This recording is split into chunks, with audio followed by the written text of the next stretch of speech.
Ini memang fenomena menarik, kan tadi saya sampaikan persentasenya relatif stabil, itu yang menjadi menarik. Jadi kelihatannya dari data cipta kerja yang demo luar biasa banyak, kemudian liburan panjang yang lalu dan disusul dengan kedatangan dan pernikahan di Petamburan, itu kan mestinya terjadi ledakan tinggi.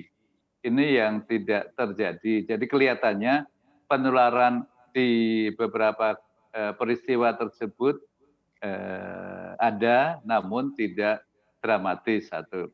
Yang kedua, tapi kelihatannya yang lebih penting sekarang ini justru penularan di ruangan.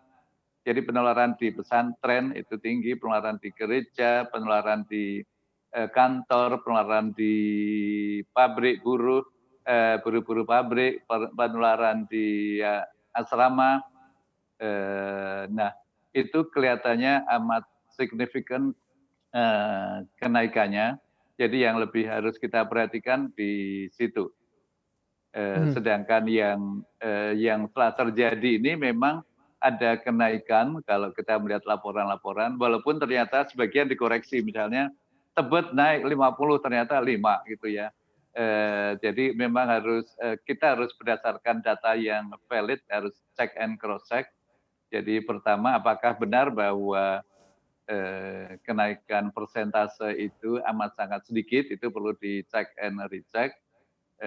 Dan kalau melihat masih optimisnya yang lain adalah angka kesembuhan. Angka kesembuhan misalnya Jakarta itu bagus banget, itu hanya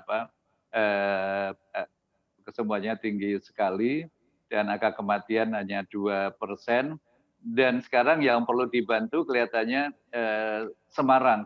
Semarang itu jumlah pasien yang sedang dirawat di rumah sakit, rujukan dan juga di ICU itu lebih tinggi dari Jakarta. Jadi kelihatannya pemerintah perlu membuat dukungan untuk Semarang dan juga yang beberapa tempat tadi yang banyak keluhan dan di Yogyakarta, saya kira prioritas sekarang ini. Jangan lupa untuk download aplikasi CNBC Indonesia yang tersedia di Play Store dan juga App Store untuk mengikuti terus perkembangan informasi seputar ekonomi dan bisnis terkini.